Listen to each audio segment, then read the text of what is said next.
Welcome to the Bible in a Year, Old and New Testament Bible Reading Plan for 2025, Audio Edition. January 26th, Exodus chapters 11, 12, and Matthew chapter 18, verses 21 through 35. Exodus chapter 11. Death for Egypt's firstborn. Then the Lord said to Moses, I will strike Pharaoh and the land of Egypt with one more blow. After that, Pharaoh will let you leave this country. In fact, he will be so eager to get rid of you that he will force you all to leave. Tell all the Israelite men and women to ask their Egyptian neighbors for articles of silver and gold. Now the Lord had caused the Egyptians to look favorably on the people of Israel, and Moses was considered a very great man in the land of Egypt, respected by Pharaoh's officials and the Egyptian people alike. Moses had announced to Pharaoh, This is what the Lord says. At midnight tonight I will pass through the heart of Egypt.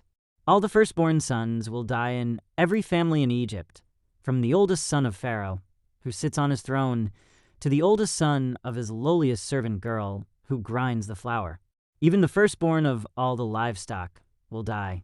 Then a loud wail will rise throughout the land of Egypt, a wail like no one has heard before or will ever hear again. But among the Israelites, it will be so peaceful that not even a dog will bark. Then you'll know that the Lord makes a distinction between the Egyptians and the Israelites. All the officials of Egypt will run to me and fall to the ground before me. Please leave, they will beg. Hurry, and take all your followers with you. Only then will I go. Then, burning with anger, Moses left Pharaoh. Now the Lord had told Moses earlier, Pharaoh will not listen to you, but then I will do even more mighty miracles in the land of Egypt. Moses and Aaron performed these miracles in Pharaoh's presence, but the Lord hardened Pharaoh's heart, and he wouldn't let the Israelites leave the country. Exodus chapter 12. The first Passover. While the Israelites were still in the land of Egypt, the Lord gave the following instructions to Moses and Aaron. From now on, this month will be the first month of the year for you. Announce to the whole community of Israel that on the 10th day of this month each family must choose a lamb or a young goat for a sacrifice, one animal for each household. If a family is too small to eat a whole animal, let them share with another family in the neighborhood. Divide the animal according to the size of each family and how much they can eat. The animal you select must be a 1-year-old male, either a sheep or a goat, with no defects. Take special care of this chosen animal until the evening of the 14th day of this first month. Then the whole assembly of the community of Israel must slaughter their lamb or young goat at twilight. They are to take some of the blood and smear it on the sides and top of the doorframes of the houses where they eat the animal. That same night they must roast the meat over a fire and eat it along with bitter salad greens and bread made without yeast. Do not eat any of the meat raw or boiled in water. The whole animal, including the head, legs, and internal organs, must be roasted over a fire. Do not leave any of it until the next morning. Burn whatever is not eaten before morning. These are your instructions for eating this meal. Be fully dressed, wear your sandals, and carry your walking stick in your hand. Eat the meal with urgency, for this is the Lord's Passover. On that night I will pass through the land of Egypt and strike down every firstborn son and firstborn male animal in the land of Egypt. I will execute judgment against all the gods of Egypt, for I am the Lord. But the blood on your doorposts will serve as a sign, marking the houses where you are staying. When I see the blood, I will pass over you. This plague of death will not touch you when I strike the land of Egypt. This is a day to remember. Each year, from generation to generation, you must celebrate it as a special festival to the Lord. This is a law for all time. For 7 days the bread you eat must be made without yeast. On the first day of the festival, remove every trace of yeast from your homes. Anyone who eats bread made with yeast during the 7 days of the festival will be cut off from the community of Israel. On the first day of the festival, and again on the 7th day, all the people must observe an official day for holy assembly. No work of any kind may be done on these days except in the preparation of food. Celebrate this festival of unleavened bread for it will remind you that I brought your forces out of the land of Egypt on this very day. This festival will be a permanent law for you. Celebrate this day from generation to generation. The bread you eat must be made without yeast from the evening of the 14th day of the first month until the evening of the 21st day of that month. During those 7 days, there must be no trace of yeast in your homes. Anyone who eats anything made with yeast during this week will be cut off from the community of Israel. These regulations apply both to the foreigners living among you and to the native-born Israelites. During those days, you must not eat anything made with yeast. Wherever you live, eat only bread made without yeast. Then Moses called all the elders of Israel together and said to them, "Go, pick out a lamb or young goat for each of your families and slaughter the Passover animal. Drain the blood into a basin. Then take a bundle of hyssop branches and dip it into the blood. Brush the hyssop across the top and sides of the door frames of your houses, and no one may go out through the door until morning. For the Lord will pass through the land to strike down the Egyptians. But when he sees the blood on the top and sides of the doorframe, the Lord will pass over your home. He will not permit his death angel to enter your house and strike you down. Remember, these instructions are a permanent law that you and your descendants must observe forever. When you enter the land the Lord has promised to give you, you will continue to observe this ceremony. Then your children will ask, 'What does this ceremony mean?' And you will reply, 'It is the Passover sacrifice to the Lord, for he passed over the houses of the Israelites in Egypt. And though he struck the Egyptians, he spared our families.'" When Moses had finished speaking, all the people bowed down to the ground and worshipped. So the people of Israel did just as the Lord had commanded through Moses and Aaron. And that night at midnight, the Lord struck down all the firstborn sons in the land of Egypt, from the firstborn son of Pharaoh, who sat on his throne, to the firstborn son of the prisoner in the dungeon.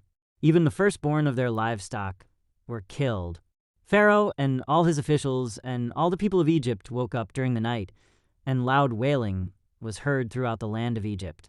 There was not a single house where someone had not died.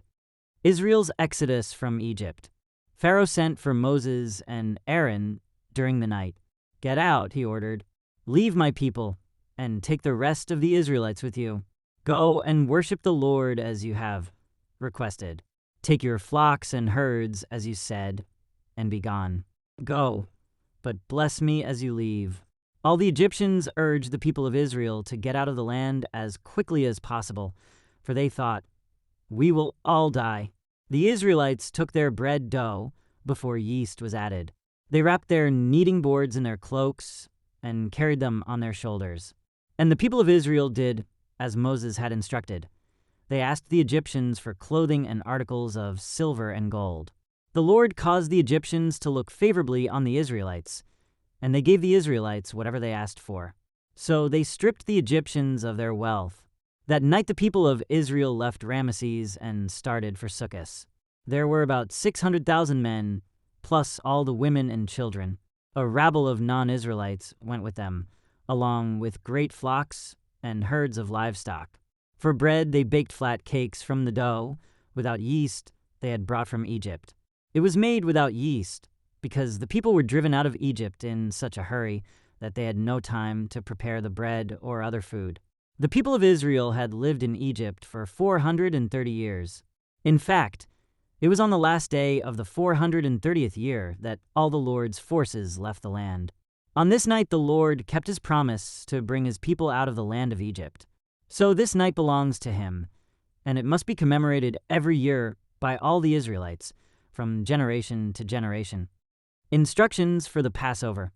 Then the Lord said to Moses and Aaron, "These are the instructions for the festival of Passover. No outsiders are allowed to eat the Passover meal, but any slave who has been purchased may eat it if he has been circumcised. Temporary residents and hired servants may not eat it. Each Passover lamb must be eaten in one house. Do not carry any of its meat outside, and do not break any of its bones.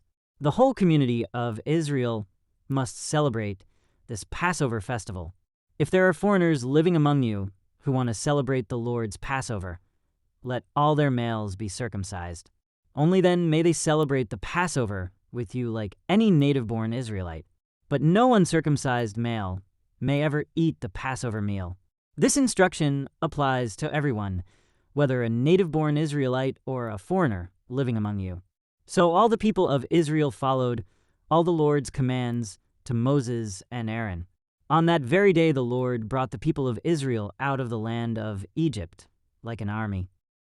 Matthew chapter 18, verses 21 through 35. Parable of the unforgiving debtor. Then Peter came to him and asked, Lord, how often should I forgive someone who sins against me? 7 times? No, not 7 times, Jesus replied, but 70 times 7. Therefore, the kingdom of heaven can be compared to a king who decided to bring his accounts up to date with servants who had borrowed money from him. In the process, one of his debtors was brought in who owed him millions of dollars. He couldn't pay, so his master ordered that he be sold, along with his wife, his children, and everything he owned, to pay the debt. But the man fell down before his master and begged him, Please be patient with me, and I will pay it all. Then his master was filled with pity for him, and he released him and forgave his debt. But when the man left the king, he went to a fellow servant who owed him a few $1,000s. He grabbed him by the throat and demanded instant payment. His fellow servant fell down before him and begged for a little more time. Be patient with me and I will pay it, he pleaded. 30, but his creditor wouldn't wait. He had the man arrested and put in prison until the debt could be paid in full. When some of the other servants saw this, they were very upset. They went to the king and told him everything that had happened. Then the king called in the man he had forgiven and said, You evil servant, I forgave you that tremendous debt because you pleaded with me. Shouldn't you have mercy on your fellow servant, just as I had mercy on you? Then the angry king sent the man to prison to be tortured until he had paid his entire debt. That's what my heavenly Father will do to you if you refuse to forgive your brothers and sisters from your heart. Thank you for joining as we read through the Bible in 1 year. This has been day 26.